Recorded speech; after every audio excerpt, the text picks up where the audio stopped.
quickly to the line. Back to throw is Jones. Looking, has all day. Fastball, touchdown Giants! Jones takes the snap, he's back to throw. Delivers it right, caught by Slade on the run. He's to the 20, breaks down 15, to the 10, to the 5, touchdown Giants! Quick hitter off to the right, to the tape, on the screen, he's got a bridge, across the field, down the right sideline 30, 20, 15, 10, 5, touchdown Giants! 61 yards to the golden tape. Jones back, has time, over the middle, he's got a tape, to the 10, to the 5, touchdown Giants! Disappointed we lost. I understand the importance of every game, especially this game. And, it was a hard-fought game. We found a way to be down 14 points, and then we found a way to be up. And then we found a way to be down, we lost it. And so that's the reality of it.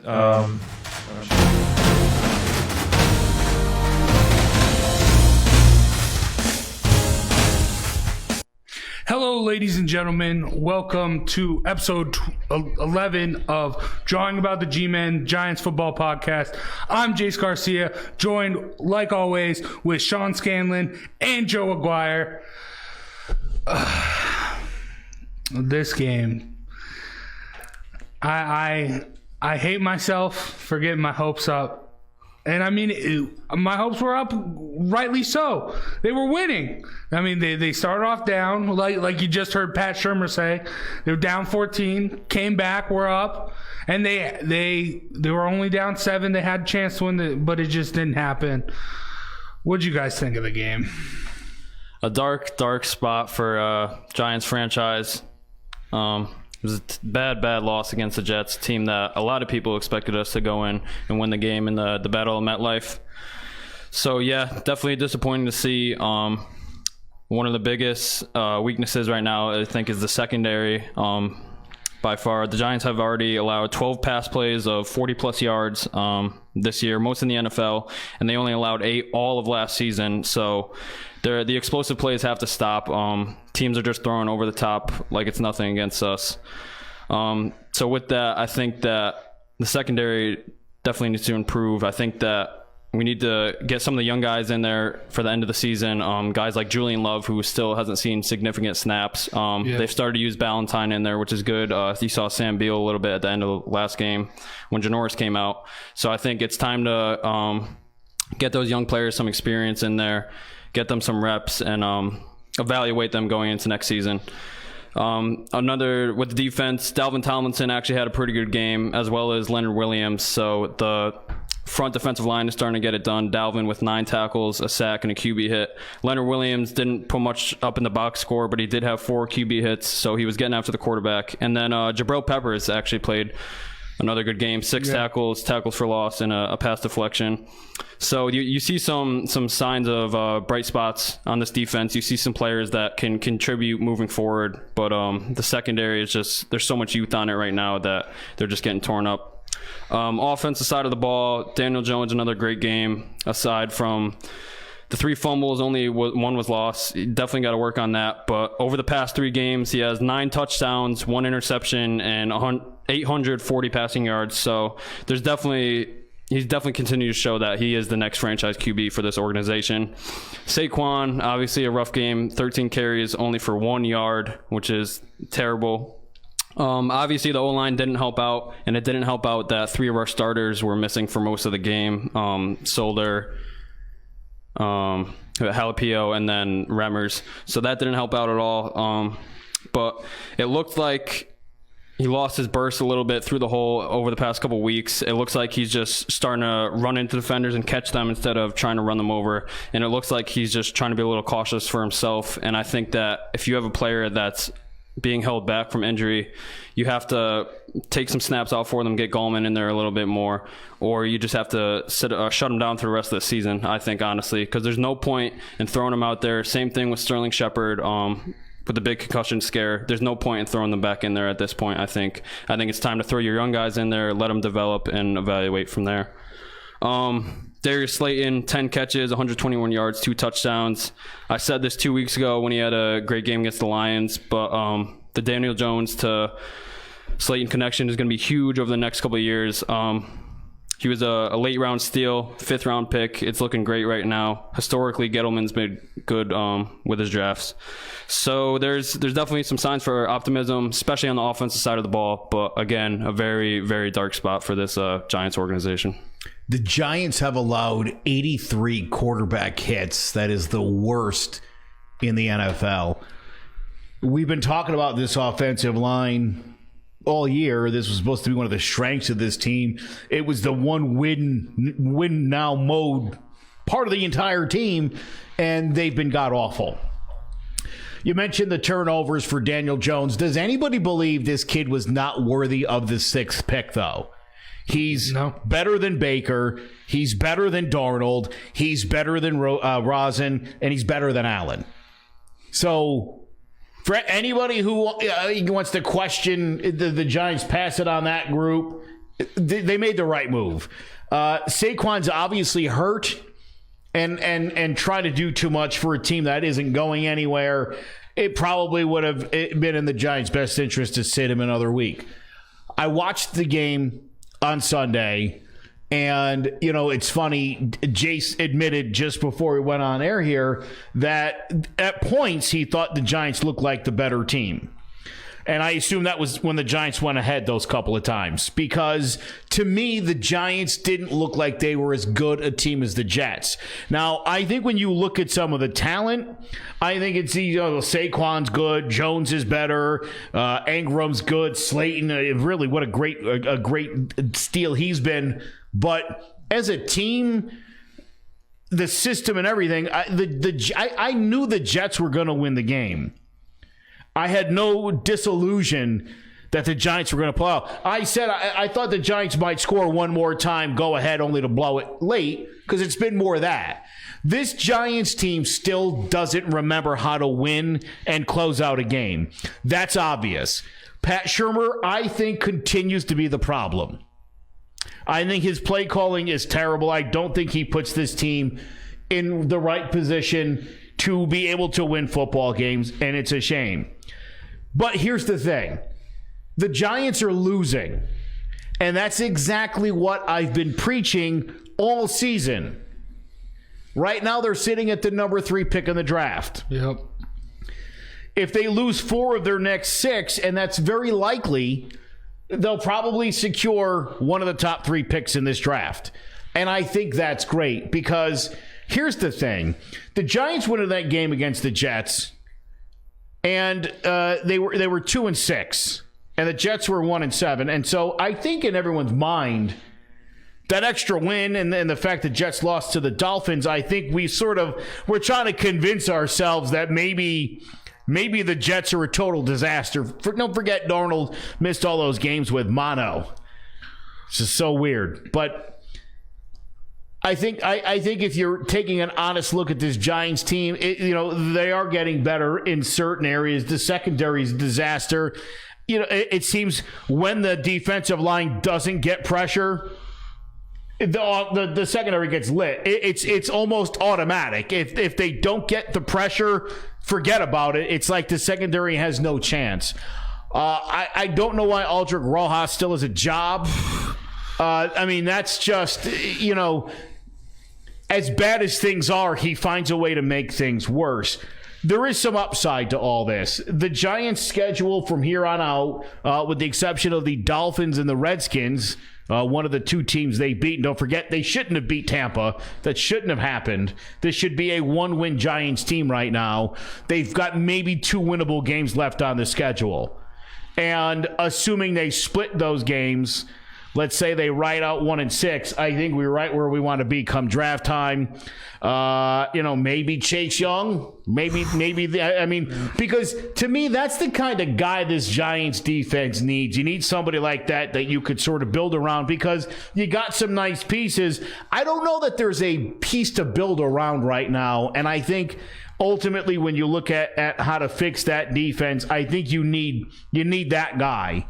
And then again, I'm hearing all sorts of things that it's probably likely Shurmur comes back next season to continue the development of Daniel Jones, which I think is unfortunate. Maybe he would take an offensive coordinator slot. I'm kidding. He obviously wouldn't do that, but it's unfortunate. He is not the right guy for the job. That said, the Giants do go into 2020 probably with $100 million to spend in free agency. So yeah. It is possible that they could turn this ship around. I think the stupid and disillusioned part was that Gettleman and Shermer, I think, thought they could just sort of rebuild on the fly, a la the New York Yankees a few years ago. And that's just not how it works. Yeah. You're either all in or you're wasting time, and they were wasting time. Yeah, I got into an argument today with my co-host for Hard Hitting College Football and Hard Hitting Wrestling show, Ovi. He's all like, they need to clean house. He's also a Giants fan. Giants need to clean house. Get Gettleman out of there. Get Shermer out of there. Shermer needs to go before Gettleman. Like Sean mentioned, Gettleman's built this team up. Like Daniel Jones, Saquon Barkley, Darius Slayton. Those are all Gettleman picks, and they're all succeeding. So you can keep him around, but the play calling is the problem. Now, Joe, you mentioned how the Jets looked like a better team. I mean, obviously I'm like the hopeless Giants fan here. But say Halilapio, say Mike Remmers played, I think that game could be completely different. I do. And it's rough. But and you say like two out of the 6 games left are winnable.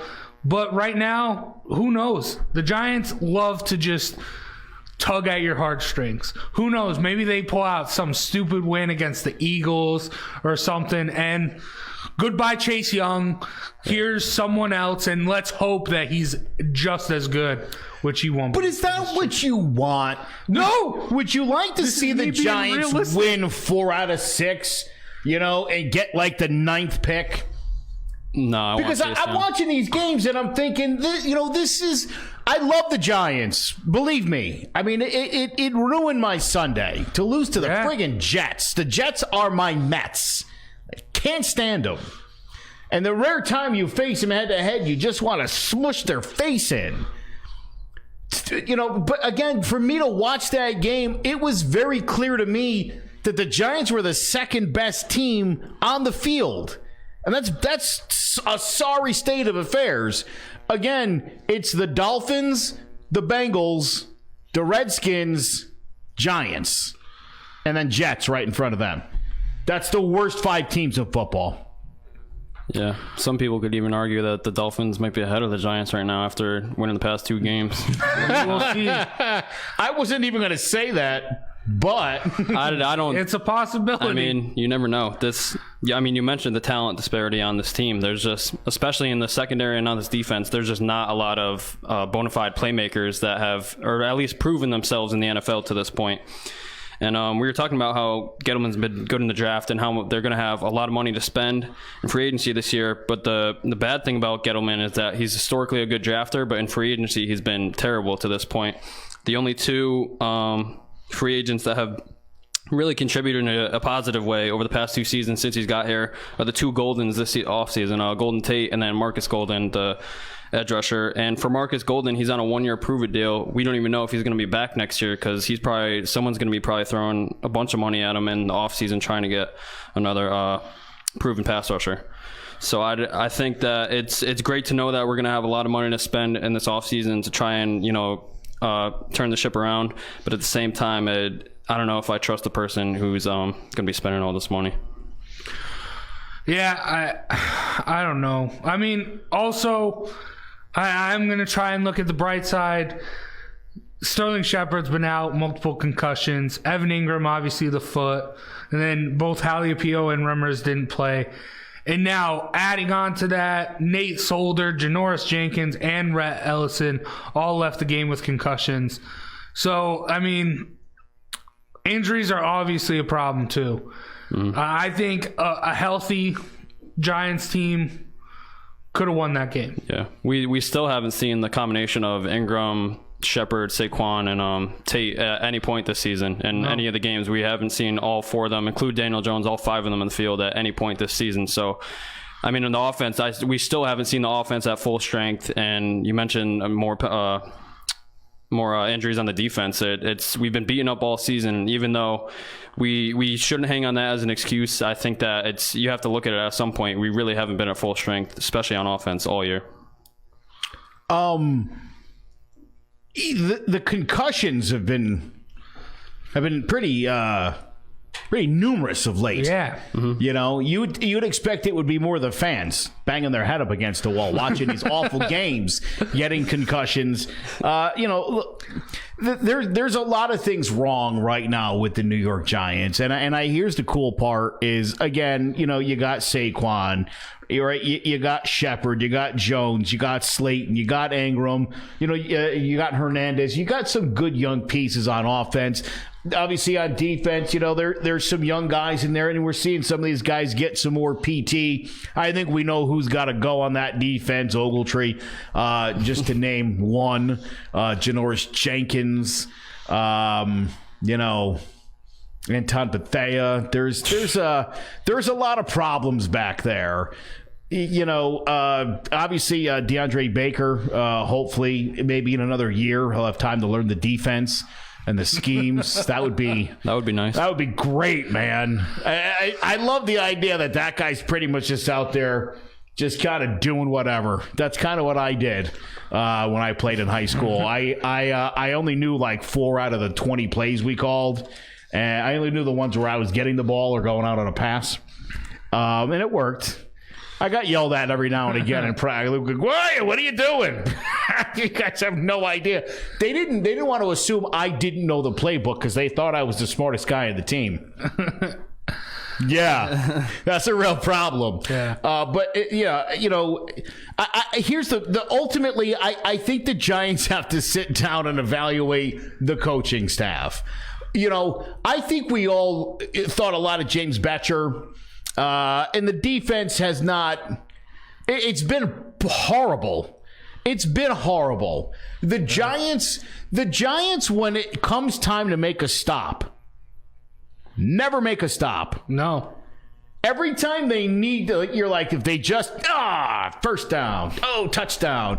They never step up when they need to. And again, they're either the worst group of people in the world, or the coaching isn't putting them in the right position. Also, and we've seen this time and time again, a 4th and 2, Daniel Jones on a quarterback sneak. You've got, now I know he had a rough day, but you've got the best running back in football behind you, and on a 4th and 2. Why? Why are you sticking this young quarterback's neck out there for a first down in a meaningless game against the Jets? Yeah, I agree with that. I mean, have you seen Saquon's legs? That dude can run people over. If Saquon can't get 2 yards on that play, you don't deserve to be on the field. That cannot be. Listen, if you're 9 and you're let's say you're 9 and 6 going into week 16, throw Jones for this. There's no reason to be running sneaks with your rookie quarterback right now. Yeah. Not with Saquon back there. Give it to Gallman, for crying out loud. And that would have been but again, this is what I'm saying is, and then did anybody watch the post game? Once again, it's Pat Shurmur saying stupid stuff like, a couple plays, we had them. You did? Because I sat there and I watched that game, and I never felt, even when the Giants were ahead a couple of times, I never felt like they were going to win the game. I'd love to sit down with Pat Shurmur and watch a replay of the game and sort of see his reaction and see if he's really that optimistic and upbeat about it. Just Janoris Jenkins, just a missed tackle there. Okay. You know what I mean? He's insane. Shurmur came out and said that he doesn't foresee any coaching changes. Ownership did not like that, so they seem to be button heads. Who knows with this bye week? I think defensively something has to get changed. I mean, you brought it up. DeAndre Baker's just out there. He has no clue what he's doing. He's just running around. If that doesn't show you how bad defensive coaching is, I don't know what does. Now, we have the bye week this week. I thought it'd be a fun idea to bring up the only thing we can look forward to at this point is the draft. Mm-hmm. I'm Mr. Draft. I'm looking to take Todd McShay and Mel Kiper's job. But, Joe, you brought up Chase Young. Chase Young is obviously the goal. Chase Young should be the goal for everyone unless you need a quarterback. Who else do you guys see fitting in and providing production for the Giants at a possible third overall pick? I think Andrew Thomas, the tackle for Georgia. We definitely need to look at our tackles, especially after the year that Remmer's having a terrible year after signing him in the offseason. And Solder, he's one of the highest paid players on this team, and he's not proven it. So we definitely need help at tackles. A couple other names I had were just some cornerbacks. Jeffrey Okudah from Ohio State is having a great season, as long as Christian Fulton from LSU, and then there's it's Stephon Diggs, Trevon Diggs. Yeah, he's having a good year. We're definitely going to need some help in the secondary. So I think, you definitely look at those two cornerback spots, tackle, and then obviously we mentioned Chase Young. If he happens to fall on the Giants' laps, then we're forever grateful, because he's going to be a big playmaker in this league for years to come. I like that you're saying if he falls into their lap, when I still think there's a pretty good chance the Giants may just lock up the number one pick. I think they could. No, they're pretty bad. Bengals are terrible. I understand the Bengals are terrible. They can't win 2 games. I get that. You don't think they could win 2 games? No, not a chance. Not a chance. Did you think the Dolphins were going to win a game? I picked them against the Jets originally until you guys gave me some crazy looks. Yeah. I mean, so my thought is the Bengals or the Dolphins, or both, assuming that they're both in front of the Giants, are both probably looking at quarterbacks. Mm-hmm. And Burrows probably. Yeah. So, I think as long as the Giants are at 3, I think those teams are staring franchise quarterback in the face. I don't see how... this is, again, why I don't want the Giants to win any more games. There's no reason to. What do you got to prove? I still will love the Giants. You know what I'm saying? I will love them either way. 4-12, I won't love that. 2-14, it's not fun. I'll put a paper bag over my head. But I will watch... And to me, that's the guy the Giants need. You've got to get. If you don't get him, I don't know that you're going to get the kind of player. Again, look at Bosa with the Niners, and you look at the numbers on that team. We talked about it a couple weeks ago. He's had a Lawrence Taylor effect on that defense. The Giants need somebody impactful on that defense. Literally a guy you can build around. And I don't think there's anybody else. I don't know if there's anybody else that fits that bill. I don't know. I mean, you're the expert. Yeah. Is there another big-time defensive lineman, linebacker guy that you feel is impactful enough that you could build a team around? Well, obviously, the key prize is Chase Young. He's got, in my opinion, the ceiling of Lawrence Taylor, the floor of Joey Bosa on the Chargers this year. And, I mean, either way, you're all set there. But I do like Okudah, who you mentioned. He's a solid cornerback. For Ohio State, the players that wear 1 and 2 are the best players on both offensive and defensive, and Okudah's the 2, Chase Young's 1. Then, do you think he's impact enough that you know what I'm saying? Like, a good corner is great. Like, getting DeAndre Baker with the 30th pick last year, I like that move. I like that they moved up, and I like that they grabbed him there. And I think as soon as he learns the playbook, I think things are going to work out. But I'm telling you, this Giants defense is, to me, without an identity. And I think if you go back to the Lawrence Taylor days, and then if you look in the aftermath of that, it was like the Jesse Armstead led team and Antonio Pierce. Yeah. There was that guy, and then obviously the defensive line, the Strahans, Pierre Paul, Humaniores. talking. I mean, there was the guys you could build around. There was those guys that you knew were going to get the job done, and you could sort of build the rest out. I don't know that a cornerback, even from Ohio State, is an impactful enough pick. You know, especially if you're in the top 5. I think Chase Young is literally the guy they need. I think you put a guy like that on that defense, and I think he makes everybody better. I'll give you another name. Isaiah Simmons, linebacker from Clemson. This guy, people aren't talking about him as much as they should. He's built like a linebacker, obviously. He plays coverage like a cornerback. People are talking about whether he's going to play safety or cornerback in the NFL.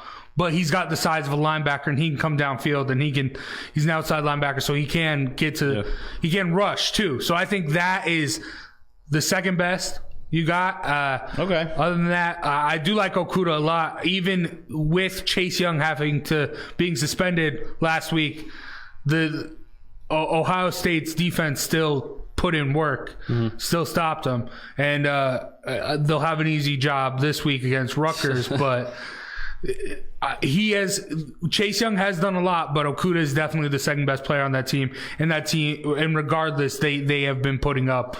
They have been not allowing barely any points. So I think Simmons is the second prize, and then bronze medal is Okudah. All right. So let's take a break from the Giants here. Now let's get into picks. Week 10. Joe won 7-6. 1 over 500. Then it was a tough week. Would you all agree? It was a very tough week. It was a tough week. And, it was crazy. To me, this NFL season's been a little bit wild, and it's been a little bit inconsistent. And I think this year, more than in the last few years, it's kind of tough to guess. Obviously, who's going to win? But there's been so many upsets, and again, so many teams losing at home, which really in the NFL is it's tough to do. So, for what it's worth. Yeah, this week was insane, though. Like, I can't remember another week like this. No, Saints losing at home to the Falcons, unheard of. The Jets getting their second win. Obviously, they beat us, but Dolphins going and beating the Colts. I think that was on the road too. I'm pretty sure. But either way, that's unbelievable. Oh, that was a slap in my face. Yeah. Oh, that also knocked me out of my suicide league and cost me a whole bunch of money. So, thanks, Dolphins. But overall, for picks, Joe's still in the lead, 92, 55, and 1. That's a good record. Yep, I'm 3 games back, 89, 58, and 1. And Sean is 6 total games back with 86, 62, and 1. So let's start it off. Thursday night football, AFC North. Steelers go to Cleveland to take on the Browns. Browns bounce back and beat the Bills last week. Steelers also looked very good against the Rams. Should be interesting. This one's a tough one for me. But I'm going Steelers to get it done on the road. The Steelers' defensive front has looked phenomenal over the past couple of weeks. Even their secondary with Minka Fitzpatrick after the trade looking so good. But they get after the quarterback, and the Browns O-line, as we've seen this season, is not great in protection. So I think the Browns, they get a win last week against the Bills, think that they're going to build their confidence. But this is a Steelers team who I think has won 4 in a row now, and I don't think they have any plans on stopping. I think this defense goes in and dominates on Thursday night in a kind of low-scoring game, especially with Mason Rudolph still in there. Their offense hasn't taken off yet. Obviously, they've been able to win these tight games, but I think it's another low-scoring game that Steelers go into Cleveland and win this one on Thursday night. The 135th meeting between these two teams. Wow. And I believe the Steelers have won 130 of them. I'm just kidding. That's a joke. Wouldn't be surprised. Would not be surprised at all. Yeah, everybody like, oh, that makes sense. I thought that was a real stat. You could think that. I'll say this. As the owner of Odell and Landry the last 2 weeks, those guys have picked it up. By virtue of that, I've noticed Nick Chubb running the heck out of the football.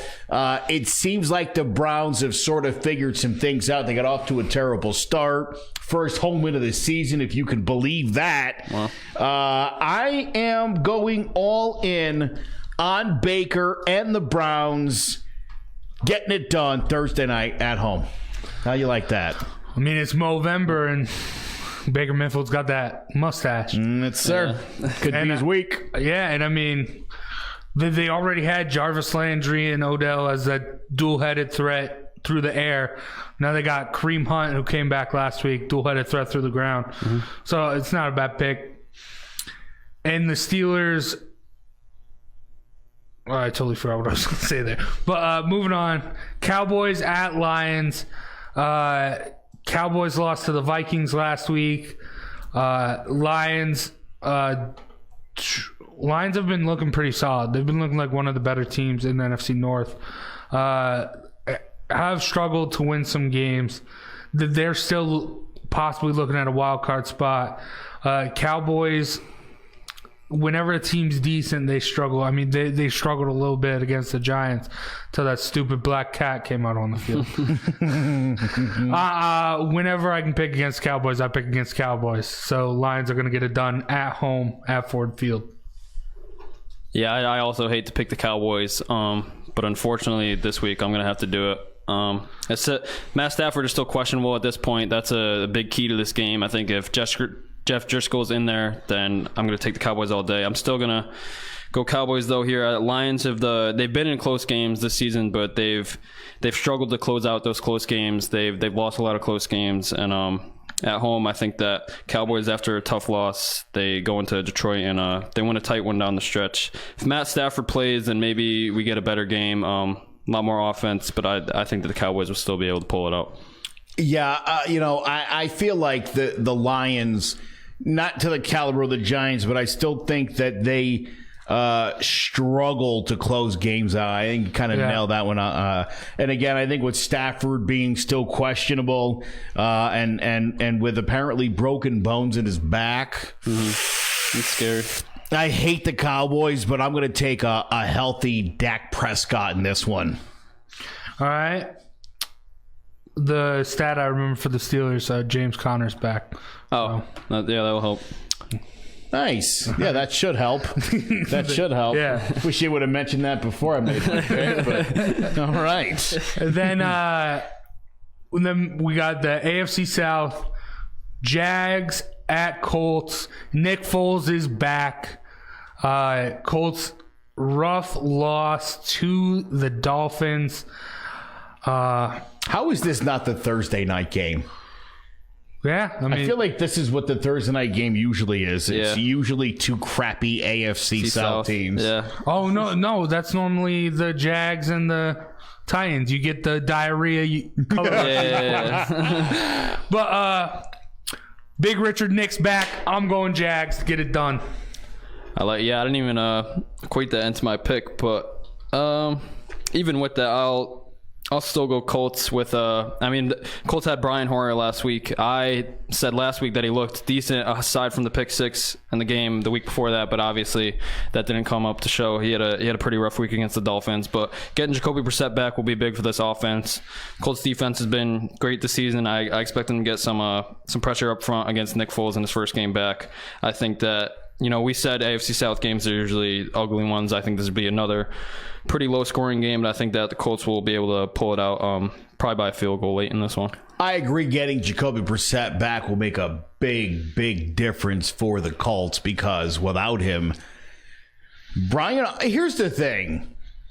I don't know if you guys heard about this, but Colin Kaepernick is getting a tryout, and I guess like 10 teams or so were showing up, including the Giants, which is stupid. Yeah. I mean, you have a veteran quarterback on the sideline if you want someone to get killed the rest of the year. There is no reason in the world why Brian Hoyer should ever start an NFL game, especially when there's a viable option out there named anybody else, literally any other person. And then when you have someone like Colin Kaepernick who's like, can I get a job?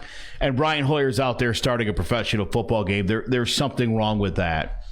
No offense to Brian Hoyer, but he's just garbage. And because of that, I'm going to go with the Jaguars. I hope they smash the Colts to smithereens. Okay. I'm so pissed about that. Well, I mean, Brissett is he coming back this week? Yeah, he's not even on the injury report. I know. Going just in spite of Brian Hoyer. Correct. Okay. Yes. That's how angry I am at the Colts. They let all of football down last week. Yeah, Brian Hoyer was made to hold a clipboard, not a football. Yes. Then a AFC East matchup as the Bills go to the scorching hot Miami Dolphins. Yeah. Bills coming off a tough loss last week, and Dolphins coming off a win against the Colts. There's still no way in the world I would ever pick the Dolphins. Bills are going to get it done. Yeah, I wanted to sneak him in there this week, but I couldn't come to do it for myself. So I'm gonna go Bills this week. I think this will be a pretty tight game, though. I think the Bills playing a couple good teams over the past couple weeks and losing to the Browns as well. I think that they're showing in the second half of their schedule they have some losable games, and that's going to be a tough stretch for them to try and make this wild card run. But I'm going to go Bills. I think, and even though the Dolphins are actively tanking, a lot of people think that they're just trying to lose. I think that Brian Flores, their first-year coach, thinks opposite of that. I think in his first year as the head coach, he wants to go out and win games. So I think that they're not actively trying to lose. Obviously, they're one of the least talented rosters in the NFL, but they're still coming out and playing hard every week. So that's why I think it will be a tight one down the stretch, but the Bills will pull away. I can't believe I'm going to do this. I really can't believe I'm going to do this. The Bills are, I believe, and I don't have the information to back this up, the worst 6-3 team in the history of the NFL. Okay. I could be wrong. Maybe there's been other fake teams that have figured out how to get to 6-3. I think the Bills coming out of the bitter cold of New England and going down to, not New England, but you know what I mean, like upstate New York, just the whole East Coast in general. I think when you go from cold to hot and you're facing a team that's as hot as they've been all year, I think you got to watch out. I think some Fitz magic. I think the Bills get embarrassed. A revenge game in Miami. I like the Dolphins 17-16. All right. I'll give you a score and everything. I almost picked them this week. I'm doing it. All right. Okay. Then the Broncos go to Minnesota to take on the Vikings. If this were in Denver, I like to pick the Broncos in Denver. Altitude is a big home field advantage. But it's in Minnesota. And I just think the Broncos defense hasn't been what it's been in the past. Vikings offense has looked great running behind Dalvin Cook and letting Kirk Cousins occasionally do something good when he can. But I think the Vikings are just going to be too much. I mean, their defense is still pretty stout, and they will get it done at home. Yeah, Kirk Cousins starting to break that primetime curse maybe with the win over the Cowboys last week, going in on the road and beating the Cowboys. But, I mean, you said it. The Vikings have looked great over the past couple of weeks. A lot of people are talking about Christian McCaffrey in the MVP race. A lot of people are forgetting Dalvin Cook is having just about as good of a season, a little bit less in the numbers, but he's been impactful for the Vikings and a big reason why they have as good as a record they do right now. I think, at home in the Dome with the Broncos coming in, I think that the Vikings go out and win huge in this one. Denver has won 3 of their last 5. And I can't believe I'm doing this, but I'm going to pick Minnesota. And I only say that because, I don't like to pick Kirk Cousins. He's a bum. Yeah. Played you there for a minute, didn't I? Yeah. I like the Thought I was Broncos. going to make up some ground this week. Yeah. Also, I mean, last week was I figured it out. Last week was so crazy because we agreed on almost everything. Me and Sean only had one game we didn't agree on. Is that right? Yes. Oh, wow. So And what did I have? Yeah, I noticed that. 2? Makes sense. Something like that. But Yeah. I think that's how it worked. yeah, I mean, when we agree. Last week looked like some obvious games. Yeah. But I thought there was also a lot of one team over 500, one under 500, and those games are always tough. Yeah. Those are always tough, and I feel like those kind of split. Like the ones you definitely thought didn't happen, it was just a tough week. Mm-hmm. Yeah, and one of the 2 of the tough picks from last week, the Saints go to the Bucks. I mean, Saints coming off a terrible upset against the Falcons, and I mean the Bucks coming off a win against the Cardinals. I can't see the Saints losing another one, especially to the Bucks. They're gonna get it. They're gonna get it done. Sean Payton and Drew Brees is going to light a fire under them.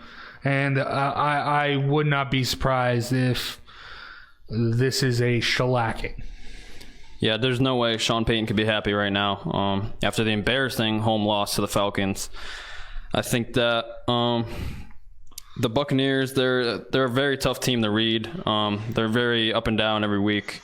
But I think that after the win last week, I think that, like you said, the Saints are pissed off and that they're going to go into Tampa Bay and that they're going to try and hang some points on the Buccaneers defense. And they easily could. Buccaneers run defense is pretty good, but that secondary has been awful. And they just released Vernon Hargreaves, one of their first-round picks. So I expect them to go into Tampa Bay, throw all over them, and that the Saints will win pretty handily after a tough loss last week. The Bucs had dropped 4 straight games. New Orleans had won 4 in a row. And then the opposite results last week for these 2 teams. But I'll tell you something. Did you know the Buccaneers are averaging 6 more points per game than the Saints this year? Oh, you didn't know that. Averaging 28. Saints only averaging 22. Jameis Winston leads the league in interceptions since he came into the league over any other quarterback. I can totally see that. I dropped O.J. Howard earlier this year because Jameis Winston, for some reason, doesn't like throwing to his tight end. Don't know what the reason is. Expected that guy to have a huge year. Jameis Winston sucks. I think that's a thing.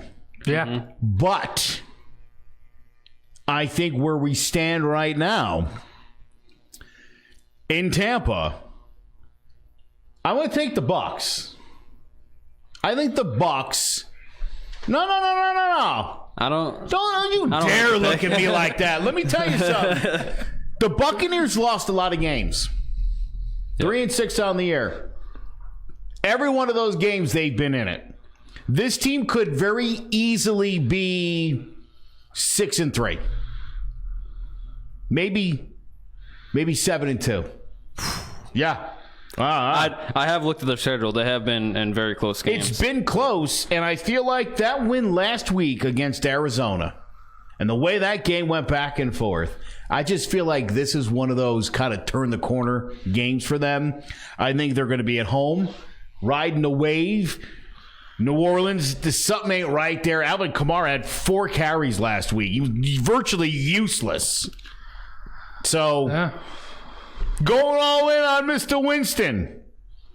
I think If they lose, he's dead to me, though.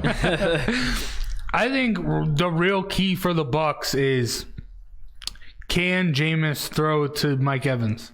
Whenever he gets Mike Evans involved, it's a winnable game. Whenever he forgets that Mike Evans exists, they lose. And the Saints have one of the best defenses this year. I think they know Mike Evans is good enough, and they'll put Marshawn Lattimore on him. And the Bucs' run defense is going up 77 yards a game, and the Saints really haven't been able to run the ball much past few weeks. Kamara was out, back in last week, didn't do much. I'm telling you, I feel like this is a recipe for an upset. So we'll see what happens. All right. Then the Jets, after their win against the Cowboys, stay in the NFC East as they go to Washington to take on the Redskins. I don't know what's up with the Redskins. I mean, is Case Keenum starting? No, Dwayne Haskins. Yeah, they announced him Dwayne Haskins is finally getting first team reps. Mm-hmm. So hopefully, I feel once he starts getting first team, I mean, he was thrown into games playing with the practice squad pretty much. Yeah, the whole year against the Pats defense and the Vikings defense too. Not an easy task for a rookie quarterback. I mean, and the Giants defense made them look amazing. Yeah. So. Adrian Peterson is averaging 4.3 yards per carry. He has almost 500 yards on the season. He's been playing last couple weeks. He's been on fire. Mm-hmm. Yeah, Bill Callahan likes to run that ball. Wouldn't it be something? Because I mentioned this earlier. Obviously, the Giants have a game with the Dolphins coming up, and there was some question because they obviously beat the Jets. The Jets beat the Giants. Are the Dolphins worse than the Giants? What if the Redskins beat the Jets and the Giants have beaten the Redskins?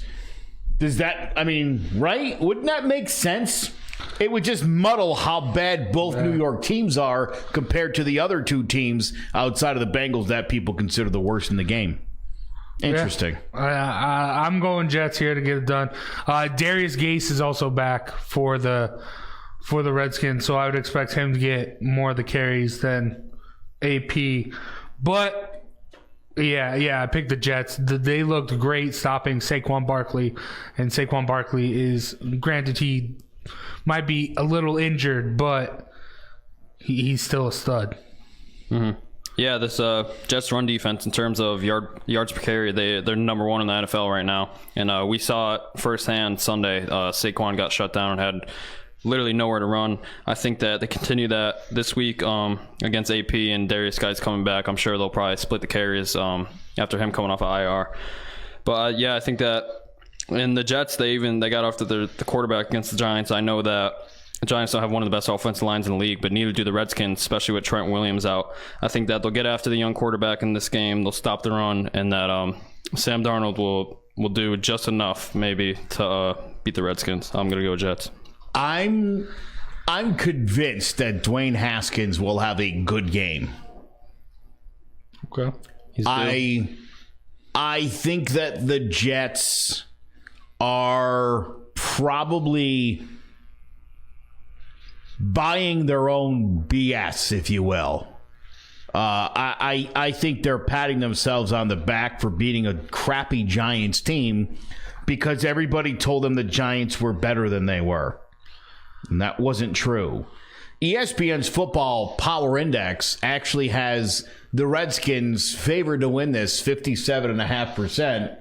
And I don't know why, because you make a lot of good points about this game. And you would think that the Jets should win this game. But the way this weird NFL season is gone, I can't help but think that the Redskins will win the game. Also by a score of 17-16. All right. I feel like last week was a turning point for the Jets, where finally Sam Darnold has had some sort of stability, gotten used to the Adam Gase offense, started to look good. I mean, 2 rushing touchdowns. I think the Jets are now starting to come into what people thought they were. I mean, not as good as what people thought they were going to be but how good they actually are, which, I mean, still isn't that good, but I think it's better than the Redskins. Now, the Falcons, big upset against the Saints last week. Panthers almost pulled off an upset against the Packers last week. So now they go head-to-head. Kyle Allen has been all right. It seems like the season of the backup quarterback has started to die down here. the Falcons, I mean, they had that big win.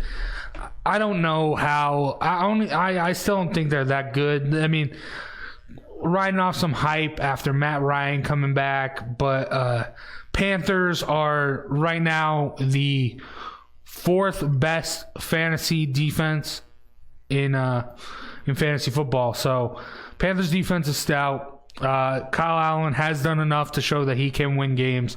So I'm going to pick the Panthers to get it done at home. Yeah, in that game against the Packers for the Panthers, Kyle Allen showed up and he played a pretty good game, especially in the cold weather. I think that he proved that he could be the Panthers quarterback moving forward. And I think, Falcons, after a huge win in New Orleans, I'm sure not anyone even in their building expected them to win that game. I think that this is a very tough one. I think that the Falcons have, with their explosive offense, have a chance to go into Carolina and build on what they just did in New Orleans. But at the same time, you said the Panthers defense is pretty good. And I expect that Christian McCaffrey will have an absolute ball game against this Falcons defense, who has been terrible against the run. And on top of that, he's a huge threat out of the backfield. I just think that this Falcons defense won't be enough for the Panthers offense, and that the Panthers will win this one. I agree. I think McCaffrey's just going to be too much. I'll tell you what, for anybody who when you picked in fantasy, you took Saquon or Kamara or Zeke Elliott ahead of McCaffrey, you got to be kicking yourself right now. Yeah. McCaffrey, I mean, week in and week out, the guy's there and he's putting up the numbers. You can't say enough good things about the way Kyle Allen has stepped in. I think he's certainly earned that job in the future. And I think overall, Atlanta's a mess. Big win last week. Nice to see maybe they kind of turned things around. I just think the Panthers might have a little too much for Atlanta, especially on the road. It's going to be warm. I don't know. Yeah. I don't know. Yeah. Those Falcons, when they get outside, weird things happen. Yeah. Yeah, they did win in a dome. They play like the dome. domes. Yeah, They do. They're a good dome team. Now, in my opinion, the game of the week, MVP talk, quarterbacks going at it as Deshaun Watson and the Texans go into Baltimore to take on Lamar Jackson and the Ravens. This is going to be a fun game to watch.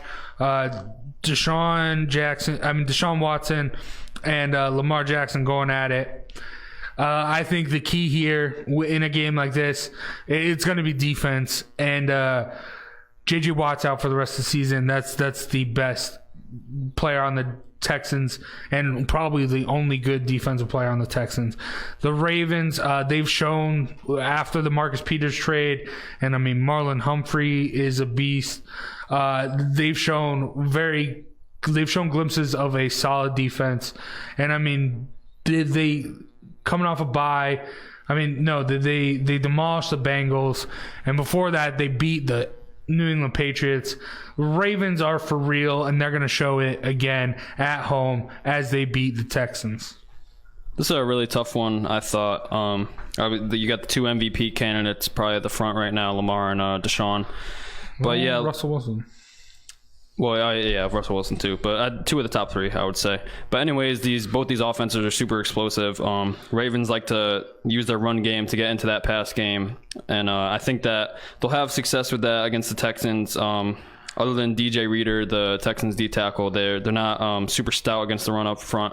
So I think that they'll get to look to get Lamar, Mark Ingram, Gus Edwards involved a lot, and then use their tight ends and the receivers like they like to do.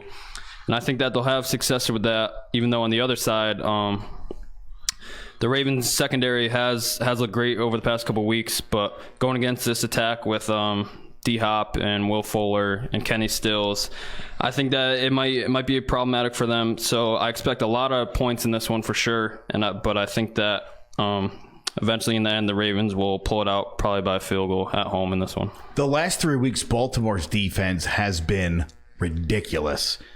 If you have them in fantasy, you know what I'm talking about. Last week, 24 points they put up. I mean, just ridiculous. Yeah. I love Deshaun Watson. Loved him in college. I think he's going to become an absolute superstar in this league. But I think right now Lamar Jackson is a little bit better. And I think that defense is a little bit better. And I think it's going to be a close one. I don't think Houston plays well on the road. And I just don't see them. I think they're going to come up just short in Baltimore. Yeah, I think this game equates to the college football game we had last week with LSU and Bama. Both very explosive offenses. Defenses that aren't as good as we've seen in the past. I think this is going to be high scoring, and it's going to come down to the defenses here. Speaking of defenses, probably the best defense in the league, the Niners. Coming off an overtime loss to the Seahawks. Great game. Yeah. A phenomenal Monday Night Football game. They host Kyler Murray and the Cardinals. They're mad. They're pissed off. They lost at home on a Monday night game. This is going to be ugly for the Cardinals. Niners get it done. I agree with you on this one. Even though the Cardinals brought the Niners to the very end just 2 weeks ago on Thursday night, I think that the 49ers will be at home for this one. They've used their home field advantage to the best, aside from Seahawks loss, obviously. But I think that, you said it, they're pissed off, and they're going to go and take it out on the Cardinals. Jimmy Garoppolo played a great game against the Cardinals 2 weeks ago, and I think that he'll continue to do that this week and tear it up. Hopefully that they'll have Emmanuel Sanders, their number one receiver. But I don't think... And the Cardinals' offense started to dip off a little bit. Kyler Murray still looks good, but David Johnson has been terrible this year. Larry Fitz obviously getting older. Christian Kirk has been all right, but they don't really have that number 2 receiver behind them. So I think that, Niners will come out and they'll win this one pretty big at home. DJ Jones, Joe Staley, and George Kittle all out for this game for the Niners. The Monday Nighter was quite the banger. I think it took a lot out of the 49ers. I think when you're riding the perfect season, a loss like that could be devastating. Kyler Murray is having himself a fantastic rookie season. He actually leads Arizona in rushing. I don't know if everybody was aware of that. I love the year Fitzgerald is having. Thought he was finished, so that's been awesome to see. I really like the Cardinals a lot. I think they'll give the Niners quite the game, but I think San Francisco wins this one. Yeah, I mean, people are talking about Russell Wilson, Lamar Jackson, Deshaun Watson, Christian McCaffrey, and MVP talk. I think you got to put Nick Bosa in there too. This dude is killing it. And if there's any defensive player this year to be in the MVP talk, it's Nick Bosa. 100%. Then the Bengals go to Oakland to take on the Raiders. Raiders. Yeah, pretty easy. Yeah, Raiders. All right, and then Does anybody think the Bengals are going to win a game? No. Nope. Are they going to go 0-16? Let me... I'll look at their schedule real quick. No, they still have the Dolphins, which should be interesting. Dolphins are hot, though. Watch out for them. Scorching hot, like you said. I think they have, away at Raiders, home against the Steelers. That's an L. Home against the Jets, I say probably an L. Away against the Browns, home against the Pats. That's an L. The only winnable game is maybe in Miami or at home against the Jets. And I don't think they could beat either of those teams, honestly. I think the Browns could be winnable. Maybe. I mean, they decide their own fate, whether they get to pick between Tua or Joe Burrows or whether they get the leftovers in the draft. But moving on, an interesting game as the New England Patriots go to Philly to take on the Eagles. The Eagles have looked pretty good the past couple weeks. Patriots obviously had that tough loss to the Ravens, coming off a bye now. I think this game is going to be closer than a lot of people think. I think it will be a hard-fought game, but I mean, the Patriots are going to get it done. I hate both these teams with a strong passion.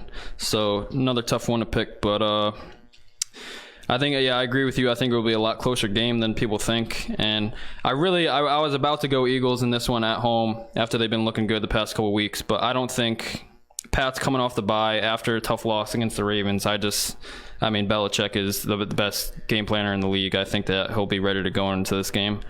But like we said, Eagles are hot, so I expect a very good game in America's Game of the Week, but that the Pats will probably win by a field goal or a touchdown in this one. The Eagles are averaging 24.9 points per game. They're giving up 23.7. And the record is 5-4. And that would seem to all add up, wouldn't it? Yeah. The Patriots are scoring 30 a game. They're allowing 10.9. And they're giving up 10.9 because of the disaster 2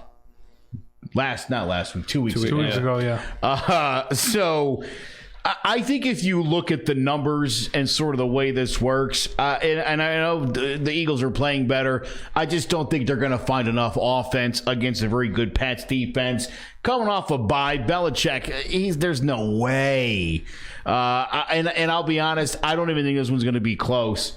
It may be close on paper, like a 31-19 game. Yeah, Eagles score late. Or something. One of those. But I think it'll have been decided by halftime.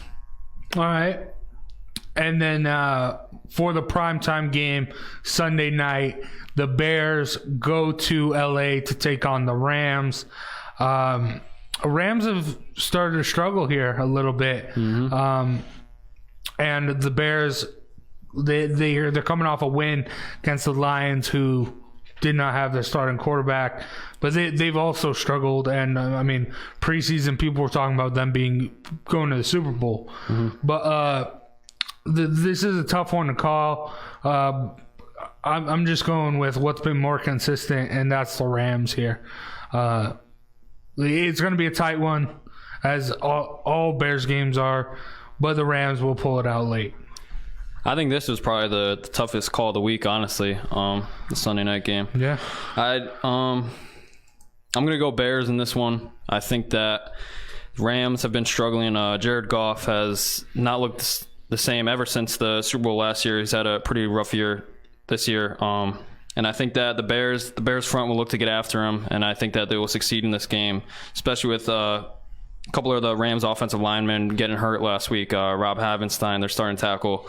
So, and with the Bears defense, they still, even struggling this year, they still have all those playmakers on defense that can get after the quarterback. They got, obviously Khalil Mack, Leonard Floyd, Akeem Hicks. So I think that the Bears this will be the spot in the season where they'll turn it around, and I think that they have a chance to win this one on Sunday night. And I hadn't picked any upsets up until this one this week. This is going to be my upset this week, but I just have a weird feeling that a lot of people are favoring the Rams right now and going on this one, but they're struggling just as much as the Bears. I think that the Bears will go in and shock some people and win this one on Sunday night. The Bears don't score enough points. They're only averaging 18 points a game. I don't see where a team's starting a backup quarterback is going to be able to score enough points to win against again, look, the Rams are a disaster as far as expectations are concerned. I just don't see it. I don't see it. The Bears, no. Gonna be Rams. Close game, but Rams. All right. And then Monday Night Football, AFC West battle as the Chiefs go to LA to take on the Chargers. Chiefs disappointing loss last week. I think they bounced back. That was Patty Mahomes' first game back after the injury. I think Joey Bosa ain't gonna have nothing to say to Patty Mahomes, as he will light it up, and they will show that they are back to the Chiefs we know and love. I think the Chargers win a couple weeks ago against the Packers was more of a fluke than anything. They're having a bad season. It was just a big win that shocked a lot of people, but I think that will be their biggest win in the season. I think that the Chiefs, like you said, Patty Mahomes coming back, he played a great game. It was just the Titans did more in that game. So I think that they'll hang a bunch of points on a Chargers defense that's struggling, and that they'll win pretty handily on Monday night. Yeah, I'll tell you what. I mean, not for nothing, but the Chiefs' defense is pretty bad. They're allowing almost 400 yards a game. That's a lot. Yeah. Unfortunately, the Chargers' offense just isn't that good, and so I feel like they're just not going to be able to generate enough in what could be a bit of a shootout. I think I did mention last week. I think I said that Phillip Rivers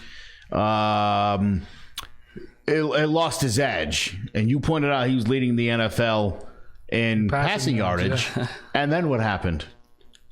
They lost. I mean, I picked the Raiders to win. You know what I mean? I hate it. I picked the Raiders to win, but stats are stats, Here's the problem with the NFL. Everybody throws for like 350 yards. I mean, it's not. This isn't like. Remember, like 20 years ago, if a guy threw for 300, you were like, "Whoa!" Mm-hmm. Yeah. Now everybody does it. 400 yards, and you're like, okay, that just means you're getting your butt kicked. That's why you're doing it. Yeah. That's what those big yardage games end up being. I mean, I almost don't want my quarterback to lead the league in yardage. Yeah. This week on bye are the Giants, the Packers, the Titans, and the Seahawks. Now, we just had our picks. Let's talk some fantasy football. The perfect lineup for this week would have been Lamar Jackson or Patty Mahomes. They each had 32 points. 4 running backs. Derrick Henry had 32. Dalvin Cook had 30. Wide receivers, Christian Kirk had 37. And Darius Slayton had 34. Tight end, Mark Andrews had 23. Flex, Tyreek Hill had 32. And for the defense, the Ravens had 23. I was carried by the Ravens, both Lamar Jackson and Mark Andrews this week in fantasy. What are you expecting this week in fantasy, Sean? Couple matchups I like for quarterback position. I'm going to go. You're unstoppable. You see this? Anybody else? Yeah, they hype you up in fantasy this year. You're good with it. I believe it, though. Yeah. That's the problem. Quarterback I like this week is, I mentioned it when we were talking the Cardinals-Niners game, but Jimmy Garoppolo had a great game against the Cardinals when they played 2 weeks ago. And I don't expect much to change, especially this week. Coming off a loss and playing at home, I expect even bigger numbers than he put against the Cardinals 2 weeks ago. Running back, I like Le'Veon Bell this week against the Redskins. They've been giving a whole bunch of points up to running backs this year. And after struggling before the Giants game for a couple weeks, it looks like he got it back on track last week a little bit, and he'll continue to do that against the Redskins. He'll have a monster game. Wide receiver, I like Keenan Allen. Joe mentioned that the Chiefs' defense has been terrible, and the big part of that has been their secondary. I think that Keenan Allen is a very ideal matchup this week for him. He'll go out and put up a lot of points. And then for tight end, I have Darren Waller. He's my tight end in one of my leagues, but he's been quiet the past couple weeks, and I think that going against a Bengals team and a defense especially who's been terrible this year, they'll look to get him involved in that. He'll put up a lot of points this week. I'm going to just give you a couple that I really like. I mentioned the Ravens defense has been outstanding. I decided not to play them this week because I feel like it could be a shootout with the Texans. Mm-hmm. Yeah. I picked up the Steelers, who for some reason were readily available. I'm going to just tick off the last few weeks. They've put up 22, 19, 15, 14, 13, and 19 points. Oh. That defense is putting up some really big-time numbers on a team that's really not that great. So that's somebody to look into. Dan Bailey from Minnesota, if you're looking for a kicker, I grabbed him. He's been great. A lot of field goals they kick in Minnesota. Also, Kyle Rudolph, 4 catches last week, 2 in the end zone. He's been coming on strong. Gotta like him. Not crazy about Alvin Kamara. You know he hasn't had more than 70 yards in a game since week 1. I did not. That's wild. Yeah. I am going to actually bench him this week for the starting for the tag team 49er duo of Coleman and Beretta. I'm doing that because I'm really just it's been getting frustrating. If it weren't for the catches, I would have probably traded Alvin Kamara already this season. That's how bad things have been getting. I've got Kyler Murray in the starting lineup this week. He's had some fantastic games the last few weeks. Unfortunately, he's in there against the Niners. Yeah. Not going to be great. Oh, and I so excited. You and I talked about this, or maybe it was, I don't remember which one of you. We talked about Slayton, and I had picked him up, and my goodness gracious. Yeah. Good pickup. You need that guy. Yeah. He's probably available. Snag him. For me, I mentioned him last week, Kareem Hunt. He had 14 points last week. I expect him to get, now that he's been accustomed, get more of the workload. Yeah. Well, he had a lot of catches, too. I think 7 catches in his first game back. It's a lot. So that's big. Also, I picked up the Jets defense this week, going up against Washington. I expect Dwayne Haskins to throw at least one interception, and I mean, we saw what the Jets defense did last week against the Giants. I think they will continue it against another not good team in the Washington as well. Devin Singletary, if he's still available, he's been putting up monster points for the Bills.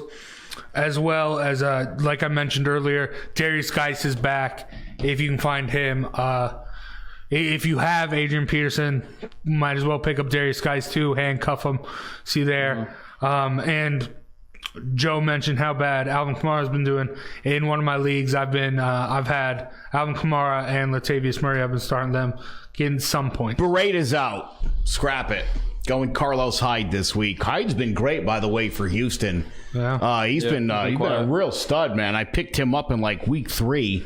And, I just saw Beretta's out. So just a quick update on that garbage I was telling you. Yeah. My apologies. Also, Damian Williams for the Chiefs was sent when Patrick Mahomes got hurt. A lot of people dropped him. Since Patrick Mahomes has come back, he's been putting up decent. Him and Patrick Mahomes put up points together. So if you got him, get him. And that's going to be it for the show this week. Thank you guys for listening and watching. Wait, real quick. If the Giants were playing this week, would you pick them? Yes. Of course you would. Just wanted to get that out there. All right. Are you passionate about a subject? Do you have the gift of the gab? Are you interested in putting that together to start your own podcast? If so, check out Clovercrest Media Group. Come and join the Clovercrest Media Group podcast family. You can find all information you need at clovercrestmedia.com. Clovercrest Media Group, the harder we work, the luckier we get. You can also find past episodes of this show as well as multiple other podcasts at clovercrestmedia.com. Make sure you like us on Facebook at Jawing About the GMen and follow on Twitter at Jawing About GMen.